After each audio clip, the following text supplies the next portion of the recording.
Let's give the Lord a big, big hand for that. Thank you, Ninang. We needed that.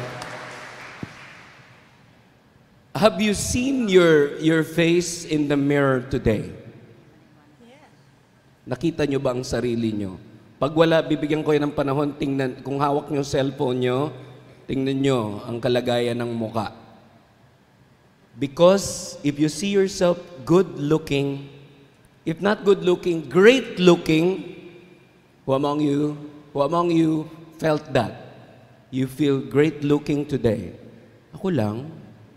Brother Obed, di ba, faith is believing in things you cannot see. Hindi. Maralaman mo naman yan eh. Who among you feel good-looking today? Because if you don't feel like you're good-looking today, you are probably in the wrong relationship. Oo. Ngayon, kahit Katniel, naghihiwalay. Kaya sabi nung, nakita ko yung iba. Kaya pala.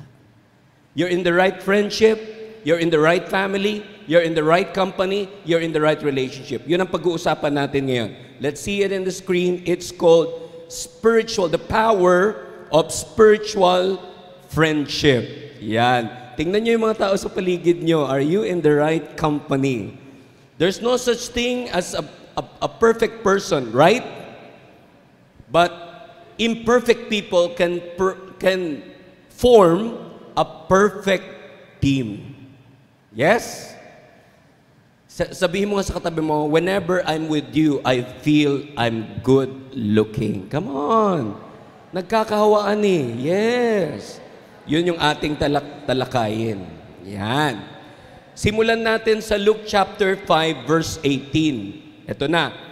I always believe that commitment is never tested when things go right.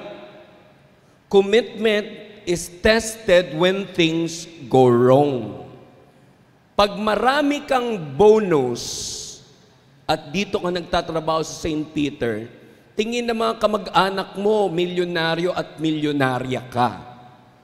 Alam mong magpapasko na pag yung mga pamangkin mo na ang tawag sa iyo ay tito at tita, biglang ninong at ninang na ang tawag sa iyo. Parang paalala na magpapasko na. Yes? And beware, single people, wave your hand, single people. O sige, kasama na kaming mga married.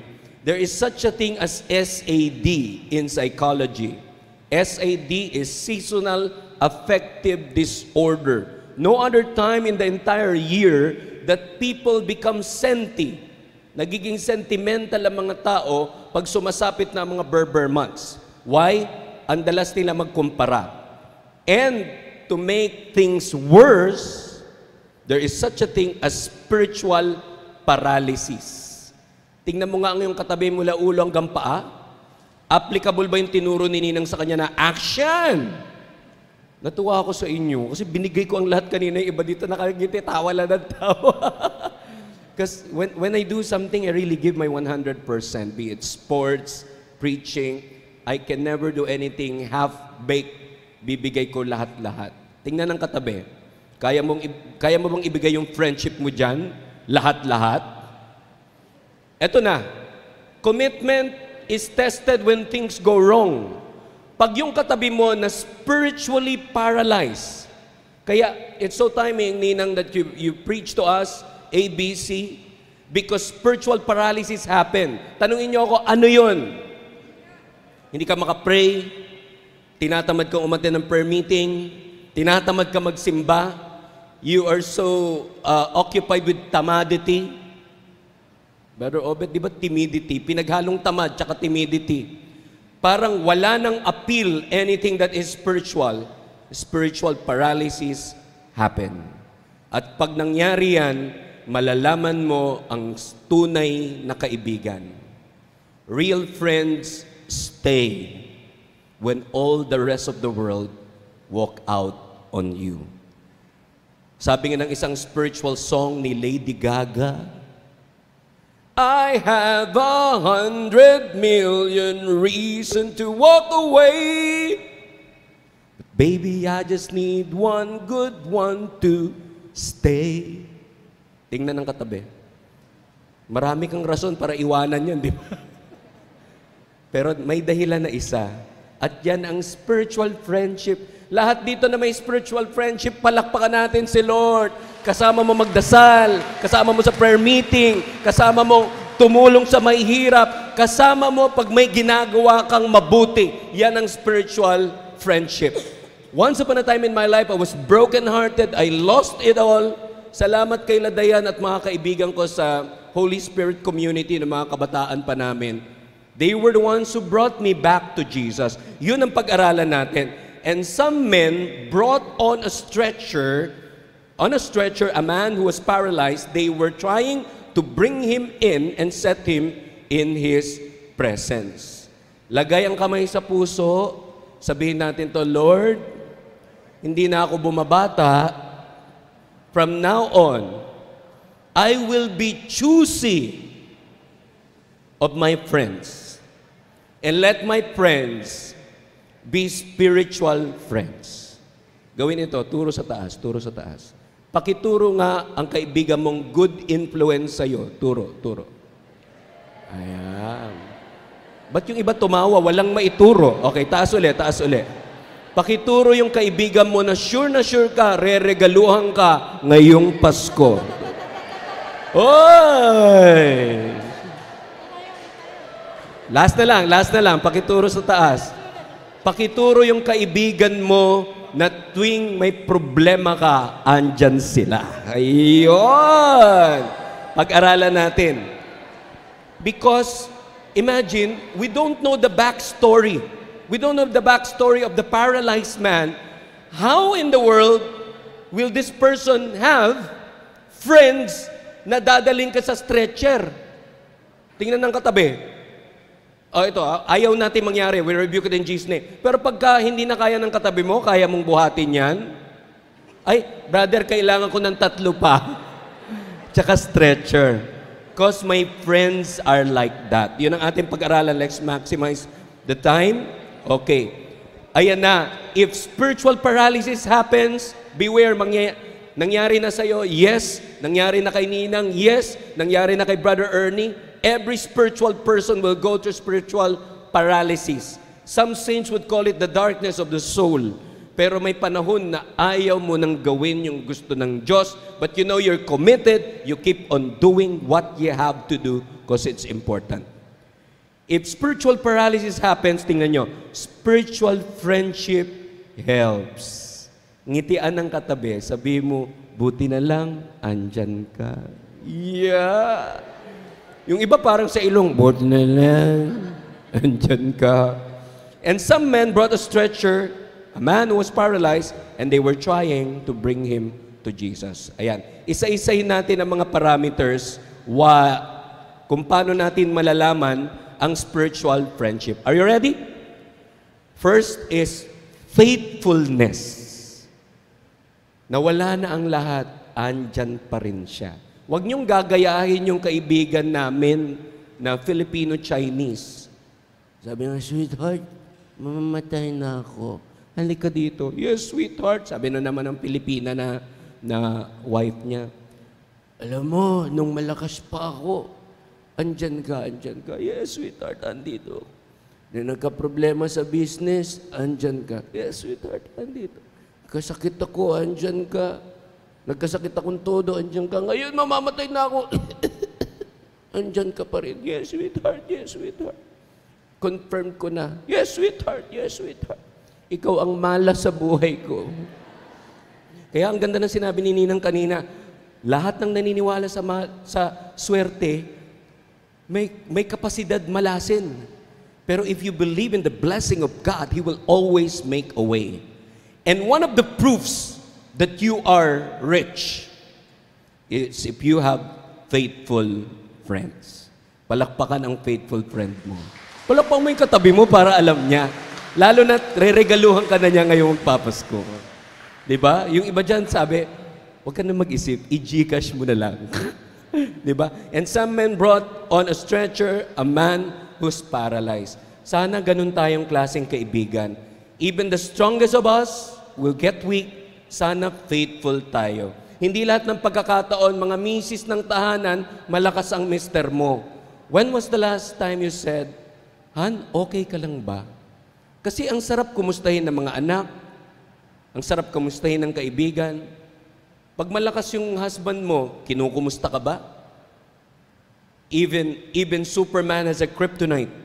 Hindi porke malakas ang tao, hindi na kinukumusta. When was the last time you asked your boss, Sir, okay ka lang? Ma'am, okay ka lang? Yung kagaya ng kwento ni Ninang. Because they are deeply touched pagka alam mo rin ang humanity nila. Faithfulness is needed. Second parameter would be responsibility. Merong faithful friends, may tatlong klaseng kaibigan na dapat mong iwasan. Game ka na ba? First kind of a friend is user-friendly. Oh, ginagamit ka lang pala. Ako ang kasama, ngunit isip mo siya. Grabe, no? May mga user-friendly na tao. Tignan nyo, sinasabi kong user-friendly, may naaalala ka. Ginamit niya lang akong kasangkapan. Good looks ko lang ang hanap niya, Nax. Ginamit ang connection mo. Another friend that you will avoid would be, if there's a user-friendly, yung fair-weathered friend. May mga kaibigan ka, pag nag-November, friends kayo. Natutunugan kung kailan ang pabigay ng bonus ng St. Peter. Pag may kaibigan ka na kahit wala kang pera, andyan pa rin, hindi ka nagpapainom. Nung nagiinom pa ako, may mga tinatawag kaming scholar. Alam niyo yung mga scholar? Lahat na kayo gumastos, hindi tinatablan.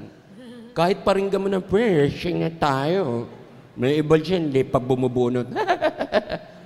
Scholar, walang bayad. Diba? User-friendly. Yes, fair-weathered friends. Ito, pinakalayuan nyo. Mga B.I. Joe. Bad influence. Hindi ko napapaturo sa iyo yung kaibigang nagturo sa iyong uminom. Hindi ko natuturo sa iyo yung kaibigan nagturo sa iyo magbisyo, mag-tong-itch, mag-ending, biro mo, pati Word of God, pinagpupustahan. Pustahan tayo, sasabihin ni brother mamaya.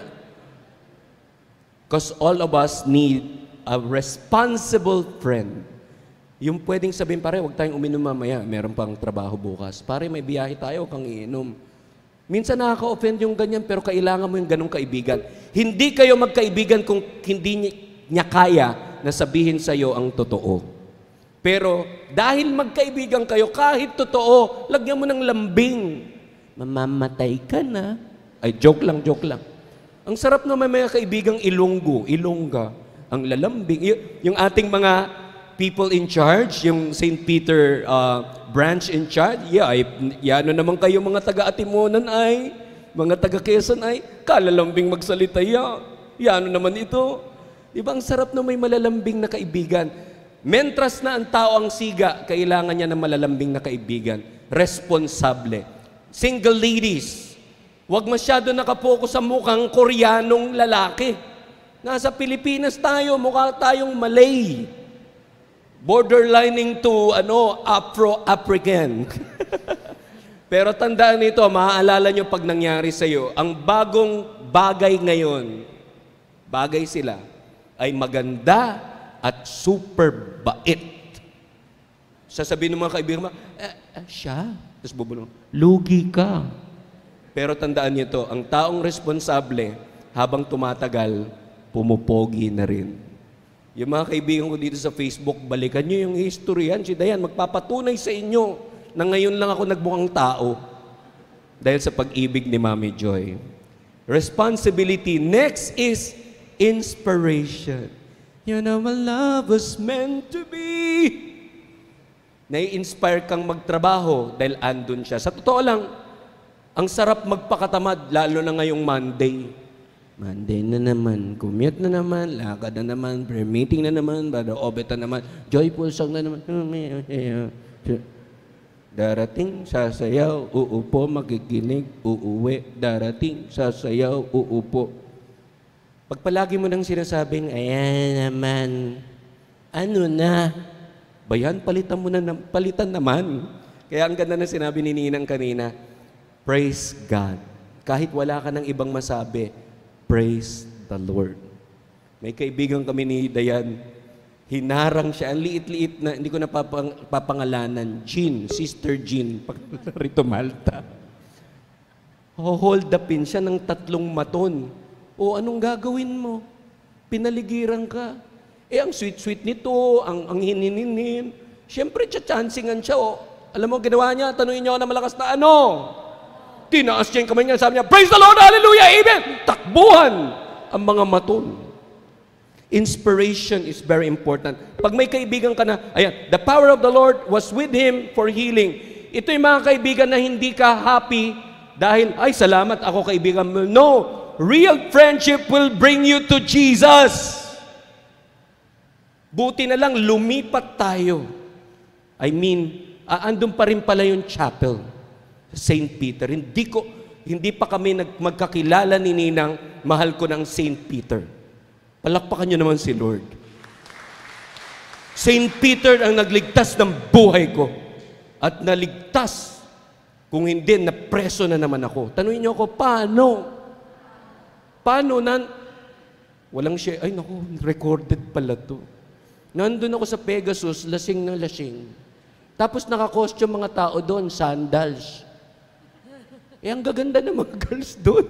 Parang nakikilala ko ngayong iba dito eh. Ito na, sabi ko, ay, may pa-partner doon sa dancer. Ay, lalaki. Lasing na lasing ako, lasing na lasing. Ay, lalaki. Ay, may kasuntukan. Kaya yung girl na nagsasayaw, tumalon. Ay, nagsasapakan. Ay, kilala ko yung sinasapak. Brad ko sa fraternity. Naku, si Brother Obet, napanood niyo yung pelikula ni sino ba to? Yung gwapo. Yung may sinalaksak siya na sa leeg na si Ulysses. Yun yung ginawa ko, tumalon ako sa lamesa, tapos Superman punch, boom! Gulong yung mama. Ang bilis ng polis. Takbo ko sa kusina ng Pegasus. Nakalabas ako sa gilid. Takbo ako sa St. Peter. Nina, ngayon mo lang narinig yun. Nakiramay ako. Kape po. Oh, salamat, kape. Dumarating mga pulis, minaman-manan ka. May nakikiramay doon, kaya niligtas ako ng St. Peter. Palakpakan natin sila. Inspiration! Yan ang magkakaibigan. Tinuturo ka kay Lord. Huwag na natin tagalan to. Letter E, endurance. Sulyapan yung mga kasama mo sa row. Kaya mo magtiis para dyan? Well, kumakain silang lahat, ikaw mamaya na? Kaya? Tapos nasabihan ka ng HR, yung bonus mo pwedeng delayed. Kasi you understand. It won't happen to you, but it happens sometimes. You have no idea. Ito minsan nakatanaw tayo sa mga officers natin. Sabihin natin, laki-laki ng sahod nila. What if I tell you when things get rough, sometimes they sacrifice. You have no idea. Kasi tayo sa rank and file. Ayan na, kinsenas, katapusan. Diba? Sometimes they sacrifice. Sometimes delayed. I know it doesn't happen, but it happens in companies. Endurance. Ito yung kaibigan, not finding a way to bring him in because of the crowd. They went up on the roof. They lowered him on the stretcher through the tiles into the middle in front of Jesus. Gagawin niya ang lahat, maisama ka lang kay Kristo. Hindi nagtatapos na, buti na lang kami kaibigan mo. No, hindi rin namin alam gagawin, sasama ka namin kay Lord. Yan ang tunay na friendship. Practice. Akbayan ang katabi. Sabi mo, hindi akong solusyon ng problema mo. Si Lord. Kaya pag tumindi ang problema, isasama kita kay Lord. Kung gusto mo, sumama ka na kay Lord. Ay, wag muna. Okay? Next would be nurture. Isama mo yung tao, yung kaibigan mo sa ikaka-grow niya. Sabi sa Luke 5:24, I say to you, rise up, pick up your stretcher, and go home. May prayer meeting doon, isama mo siya. May ikalalago ng spiritual life mo, isama mo siya. May calling for a very special seminar. Alam mo, ikakalago niya, suportahan mo siya. I love you means letting go, letting grow, and letting glow. Kung mahal mo ang isang tao, kaibigan, o misis, o asawa, kaya mo siyang pagkatiwalaan kung umaalis siya nang hindi ka nagdududa.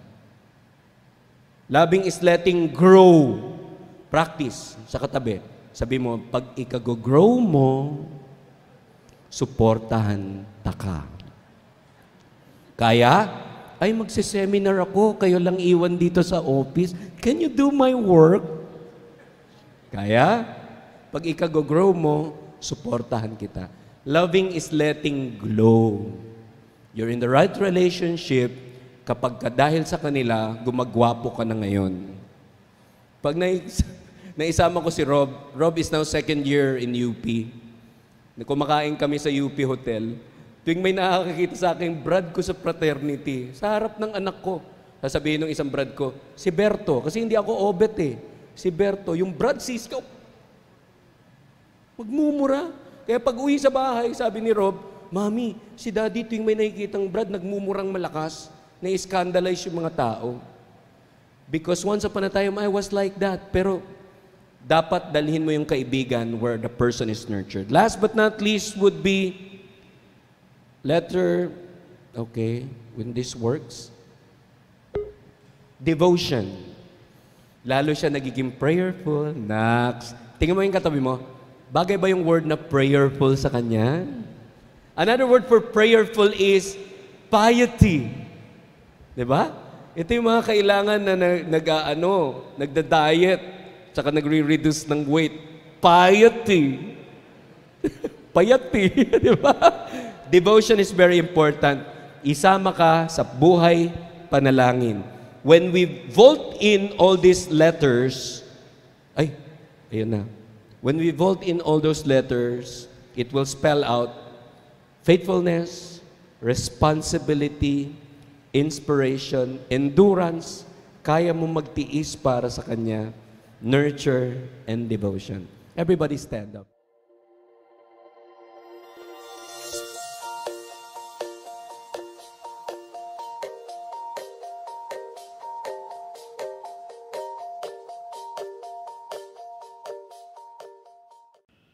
God is good all the time. Thank you for joining us today. View our past broadcasts on our Facebook page, St. Peter Community, and subscribe our YouTube channel. Like, share, and hit the bell.